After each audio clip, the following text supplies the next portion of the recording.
Good morning, traders. Welcome to this live webinar with Chris Forsick here at Elite CurrenSea. Thank you for joining number 46 already as we enter June 2021.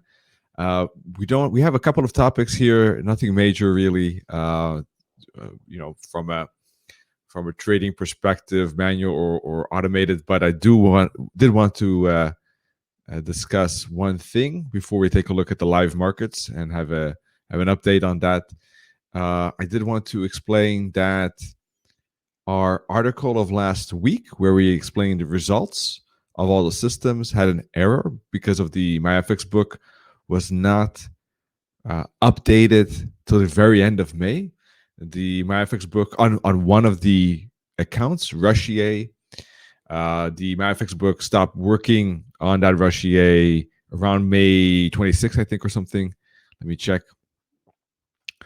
And May 27, 26, and didn't incorporate those last days of May. And in the last days of May, there were a few wins to soften the loss actually in June. So the loss was not, I think, before the update, it was about minus 13%. It's actually minus 5.9. It's still a loss, but about half the loss that it was actually the actual performance was in entire May, just because the MyFX book wasn't updated. I didn't notice that when making the article, so I didn't want to add that context. And I did update the results in that article, so you have those are current, those are updated, and those are new. So therefore, the total result for May is actually a bit higher. It was about plus 2% in the original article. In the updated article, it's almost 10%, as you can see. Not a fantastic month, but still some gains, as you can see. The best month, February, obviously. March was okay. April was bad, obviously. But last month was average, I guess, here on the DAX. I see one more mistake here. Sorry, on all the system. I see one more mistake. This should be orange, actually. Let me correct that too, if I'm already in there. Anyhow, let me correct that, and we'll continue right away.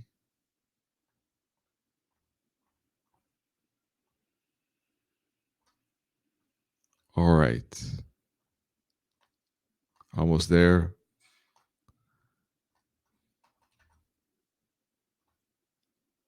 Good. Now, the performance with Mislav was still better at plus 12.5%. The good news is that that was just only from the beginning, the first 2 weeks of May. After that, the results are, the trades are identical because the trades are being copied from the best performing account.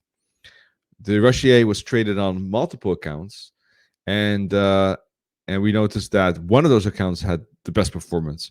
We're now getting copied the trades from that best performing account. So I checked. I'm checking it, and I have checked, and I keep checking these trades, and I will keep doing that on a weekly basis to see if that is working as planned. But it should. But of course, I'll do a manual check. And so the good news, I mean, the silver lining is that if we would have copied the trades from the best account for the entire May, we would have 12.5%. So that's great. That's good news. I checked, and the results are pretty similar. As you can see, Mislav's account is plus 16.9. Our account is plus 15.6. So quite close. There is a small difference. You might wonder, why is there a difference, right, if the trades are being copied? And that is purely based on the spread and just broker differences. Those can happen. So we're going to have mostly identical trades. Sometimes the spread difference can create a different outcome, but those are going to be very small percentage, mostly the same results, the same trades. And the difference in the results are going to be minor, based just on the spread that happens to be on one broker versus the other. Sometimes one broker is going to have a worse result. Sometimes it's going to have a better result. So the performances are going to be plus minus the same, but there are always going to be some smaller differences just because of the brokers. Okay. Now, our Rush EA account, very frankly, is not doing great. It's minus 30%, but it's still better than the minus 50% here in May. So there's some upbeat here at the moment. Still, overall, obviously negative. But with us now copying the trades from the best account, we can now look at Mislav's account and we see plus 94. That's not a super fantastic result, but it's still plus 7.6% per month. And quite volatile, but decent, good return, I think. And that's what I'm hoping to see as well with the ECS account. Okay, so I did want to explain that context as an update compared to last week. Now, as you might know, if you're perhaps interested in trading it, there is an option that might be appealing to you for trading Ultimate EA with less risk. The Ultimate EA bundle here, go to services, Forex and CFD, and click on Ultimate EA. And it has now 3 EAs included, not only the Ultimate EA on the Eurodollar 15-minute chart, but also the Rush EA that trades the Eurodollar 5-minute chart, and Ultimate Pro that trades pound dollar 60-minute chart. So you got the 1-hour chart, you got the 5-minute chart, you got the 50-minute chart, and you have pound and Eurodollar. All 3 are included. Used to be only, you would rent Ultimate EA separately, you would rent Rush EA separately, and Ultimate Pro was not even available. Now you have all 3. And I do hope that with the Rush EA now being connected to the best account, and that we'll see an overall kind of portfolio growth. To get an idea about the Ultimate Pro, by the way, you can check out Mislav's account. Mislav, of course, Mislav Nikolic is the creator of all 3 accounts, obviously, all 3 systems. All right, and you can check out Ultimate Pro here.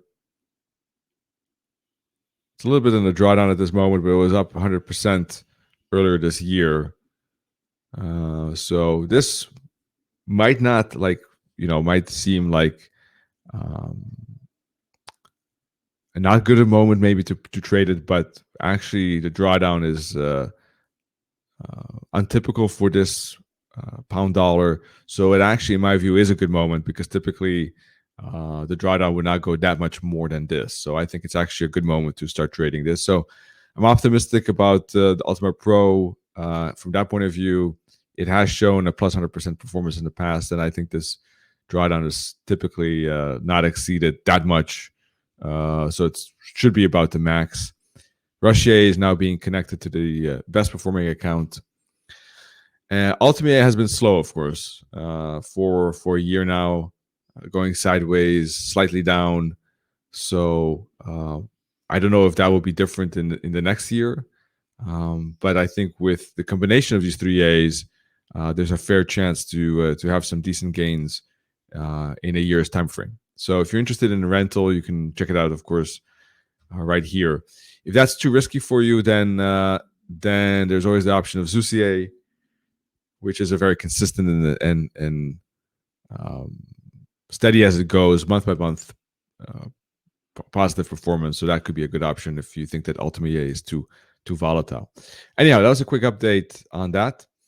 One more thing I wanted to let you know is check out this 5-step guide for trading and mastering charts. I really enjoyed this particular article, and I wanted to let you know about that.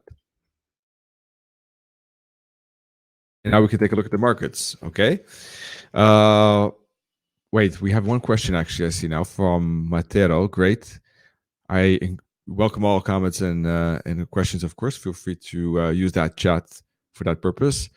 So let's see. For all systems, this is what Matero is saying. For all systems in general, do you have an idea of how and when to decide that previous test results are incorrect and that the system should be shut down, stopped? Well, for it depends a little bit on case-to-case basis, but we look at basically equity curve. We look at number of months negative. We look at drawdown. and we look at gains made in the past and now. So we compare that with current results and backtesting, and we try to judge that. With the LOAEA, for instance, we decided to stop. Not that it could not have been a drawdown, but I cannot show it to you now. But not that the EA reached all of our expectations. No, it wasn't. It was bad, but it was not that bad. For instance, there were some aspects that it was not as bad as the back testing. It was a little bit better still, but there were enough reasons to not to continue. The equity curve was too negative, was too downsloped. The drawdown was breached, for instance.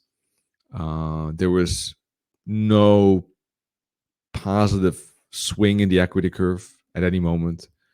So it's not an EA after 7 months that it might still be positive if we keep trading it for 2 years, but realistically speaking, we don't have that patience, and I don't think anyone else would have if we don't have it. So that's one example. So I hope that answers the question. With Ultimate EA, I don't know what Mislav Nikolic is thinking. This is just how Elite CurrenSea looks at it. Mislav, of course, is the creator of Ultima and Rush EA and Ultima Pro. We're the creator of Zeus EA, and SWAT EA and BTC EA. We're still trading. Together, of course, with the help from Carlos Codera, obviously, our programmers. So I don't know. I'm speaking on behalf of Elite CurrenSea. This is how we evaluate all EAs, ours and others, including Mislav's.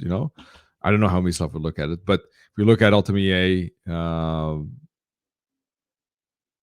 it peaked beginning of June. It's been in a downside since then, in a drawdown since then, basically. So it's a little bit different than LOAEA because LOAEA is just one straight line down. Here we do have some ups and downs. For me, a break below the bottom would be serious red flag. The same for a break above this drawdown level, for instance. So, but maybe more importantly, not the break, but how it reacts to that. If it breaks and flies up again, or if it breaks and kind of goes sideways, that would not look that good. So it's a decisive moment, I think, from a certain point of view. I mean, if it drops more and goes sideways, that would not look good to me, in all honesty. Just being frank here and open as always. We could take a look at something else with BTC, for instance. This is something we're not trading that long. So we wanted to give it more time than the LOAEA. Secondly, it did show some upside, so we wanted to give it more time to show. It's negative, but I don't want to stop an EA just because it's negative for 3 months. I personally don't think that that's realistic. It had a positive month in May, so it's on our watch list, and we'll keep trading this. Yeah, it's, by the way, not updating because of an error with the broker, but we reached out to the broker, by the way, and it's going to be fixed over the weekend. So next week, all of this should be updating again. So this is just a temporary glitch, but should be resolved this weekend, upcoming weekend. That's valid for any account with this broker, with Milton Markets. So yeah, just keep that in mind, that will be fixed soon. That's also valid for some of my SWAT EAs. Okay. All right. So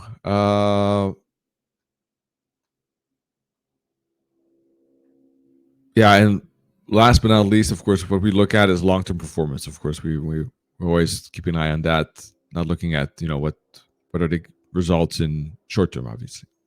All right, Eurodollar. I think it's going to be a corrective week with the ECB event on Thursday. waiting for that break to the upside, above 122, break to the downside, maybe below 121, 121. Pound USD in a range 2 could be a triangle pattern with an A, B, C, D, E, then maybe a down break, or a triangle pattern and an up break to retest the previous top. Could be a choppy week this week. Gold, I did my analysis this week, looks like a wave 3 up to retest the previous top. And last but not least, Bitcoin. I think it's testing the 78.6 fib. Let's see if we get a bounce there. I'm still bullish at these deeper fibs. Same for Ethereum. To me, it looks like a triangle for an upside break, but maybe I'm biased. Of course, if it breaks to the downside, I'll have to adapt, of course, and I'll realign my analysis then. All right, so that's about it for today. I don't see any other questions. Quick market update here on this Tuesday. We'll be back next week with our weekly live webinar, of course, as usual. Wish everyone great trading and see you very soon. Cheers. Bye-bye.